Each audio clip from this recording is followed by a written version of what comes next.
Hey guys, how's it going? Michael Troy here, and today we're going to be looking at Secret Origins with Halo and Golden Age Batman. It's funny, in there is a need to qualify that this is the Golden Age Batman, but this is a great Secret Origins series. There were 50 issues of it starting in 1986, and basically, I don't know if it started with this issue, but they switched the concept so that it's going to be one of their golden age like origins.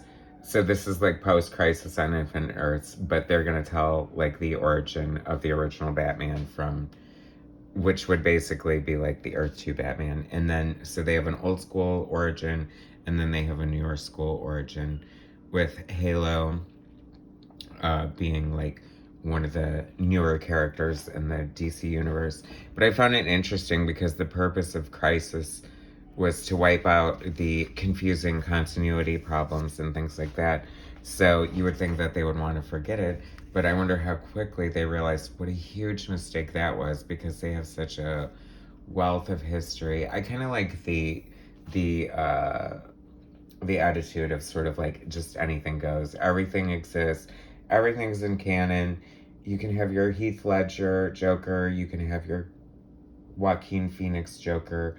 You can have your Jared Leto Joker. So then you can have your Frank Miller Batman. And then you can have your Roy Thomas, written by Roy Thomas, retelling the. So this is like a culmination of like his origin story put together from like his like Batman #1, Detective Comics 27. Um, so this is legendary Roy Thomas writing, Marshall Rogers pencil artist, with Terry Austin on inks. Rogers and Austin are a classic Batman team, and this is basically the retelling of Batman's origin. I found this interesting here. Um, is that we're so used to seeing when Martha gets her necklace ripped off, like it's a pearl necklace.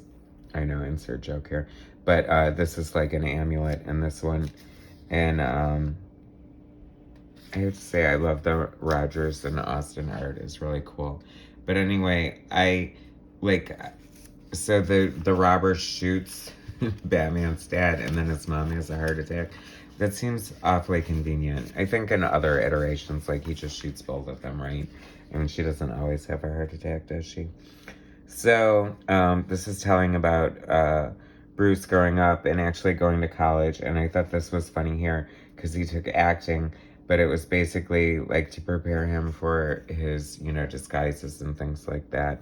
But he does meet this chick, and they fall in love, and then great artistry all over the place. This is like so good. And anyway, so I thought this was so crazy. So Batman uses his acting ability to dress up in costume to hire these tailors anonymously to make this Batman costume for him. And then he's literally out the window fighting crime in it.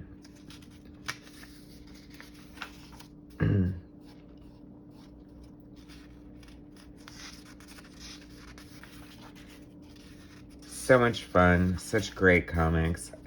I mean, Batman's origin has been told a million times, and this is just entertaining.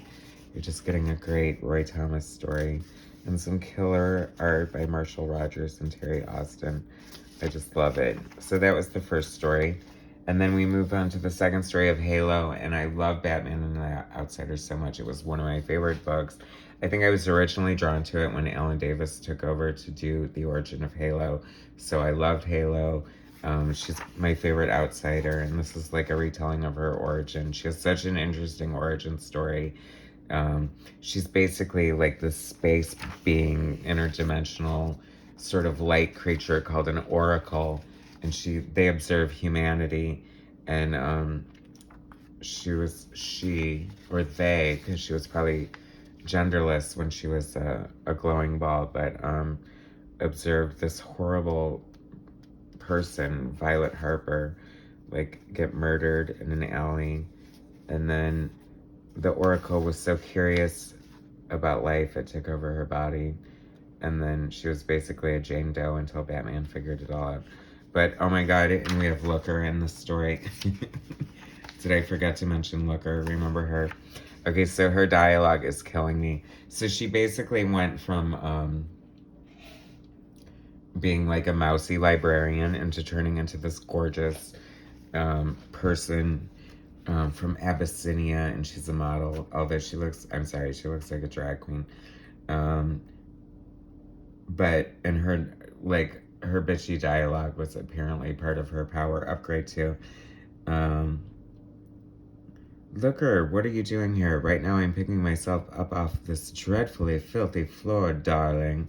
I just love it. It's so cliche that she talks like that. Hysterical. So that is the true sign of a psycho. Anyone who's mean to animals, we all know that. Do never be mean to animals, you rotten creep. And she deserves what she gets. She's just a bad seed, this little Violet Harper. I have this great idea for a Halo story, and maybe I'll do it as fan fiction. You heard it here first. Because it's so good, I just don't want to give it away to anybody. But I'll give it to everybody. Isn't that what fan fiction is? Anyway, so that was stupid. So this art is by Dick Giordano, and it's written by Mike W. Barr, who I love his writing. He wrote Detective Comics. He wrote a lot of great Batman stories. And of course, Batman and the Outsiders, like my favorite book. It looks like she's slapping her across the face there. And Dick Giordano is allegedly penciling and inking. Someone told me that he used a lot of assistants, so I don't know if it's really him or not, but I have to say, I only like his art when he's doing his own penciling and inking.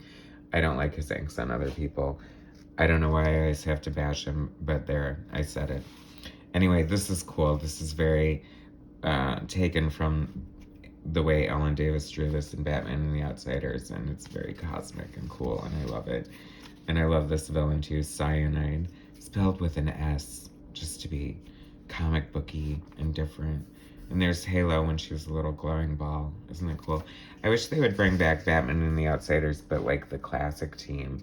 Like, they can be updated and stuff. I mean, Black Lightning doesn't have to have, you know, the big 70s collar with the shirt plunging down to his belly button. But if he wants to, that's cool too, right? So anyway, this ends with Halo getting her new costume. And I have to say, worst costume change ever. How do you go from having, I mean, this costume is just so unique and so cool and so distinctive and killer. And then you go for this. I mean, I realize she's trying to come into her own with her own identity, but this is just so plain and boring in comparison. So that's all I gotta say about that. But anyway, I need to get more of these Secret Origins because I know I have more, but it was really cool. Great concept, ran for 50 issues. I love it. I wish they would do something like this. I'm telling DC, all they need to do is look to the past for a successful future. If they had books like this out, I feel like they would sell, right? I mean, who doesn't love a great origin story? Killer cover by Garcia Lopez. I forgot to point out Jose Luis Garcia Lopez. And so that's that. Anyway, Secret Origins with Halo and Batman. Thanks for watching. I super appreciate it. Please subscribe to my channel, hit like, and I'll bring you some more content soon. All right, thanks, guys.